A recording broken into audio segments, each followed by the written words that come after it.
15 gündür kayıptır. Evet. Biz takip ettik. 4-5 kişi onunla beraber biz daha kaçırmak için biz düşündük. Biz evet. ona zannediyorum. Evet. Daha kaçırmışlar. Evet.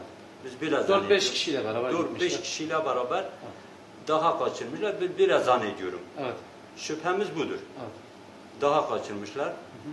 Biz bunu herkese sesleniyorum.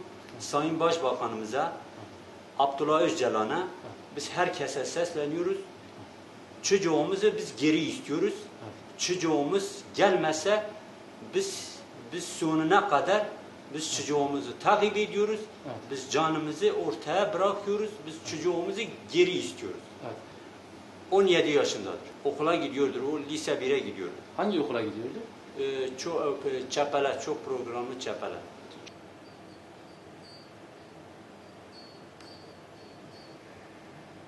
İnterneti ben onun için ben bir bilgisayar aldım. Ben internet aldım. Onun için ben dedi bu internette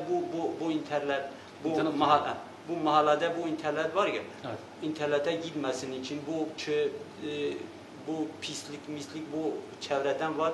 Onlara katılmasın için ben ona bir internet de aldım. Evet. Bilgisayar da aldım. Ben dedi oğlum gel. Evinizde internet var. Buradan otur. Dersini çalış yani. Dersini çalış. Ödevlerini yap. Ben onun için bir internet aldım. Evet. Biz böyle düşünüyorum. Biz bu Diyarbakır ailelere de katılmak istiyoruz. Evet. Biz onu da biz yarın oraya da gidiyoruz. Evet. Ona da bir isminizi, fotoğraflarınızı oraya da veriyorum. Yarın Diyarbakır'a da gidiyorum. Evet. O ailelere de katılıyorum. Evet. Çocuğumuzu biz geri istiyoruz. Evet. Biz böyle düşünüyoruz. Evet. 17 yaşında çocuk. Evet. Ne beyni var? Hiçbir şeyi yok değil mi? Evet. Yani öyle yeterli aklı da yok, beyni de yok. Evet. Bazı insanlar böyle bu çocuklara takılıyor, bu çocuklara beynini yıkıyor, başka bir çeşitle onlara gösteriyor, başka bir yola gönder. Evet.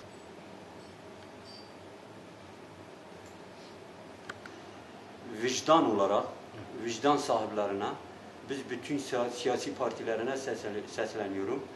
Biz bu çocuğu geri istiyoruz. Şimdi bu çocuk geldiği günden beri bizim huzurumuz hiç yok. Anası mağdur durumdadır. Biz her zaman böyle kapıya bakıyoruz. Hemen gelir, yarın gelir. Ya bu hafta gelir, yarın gelir. Biz devamlı devamlı televizyonu seyrediyoruz. Haberleri seyrediyoruz. Çocuğumuz gelmek istiyoruz. Evet.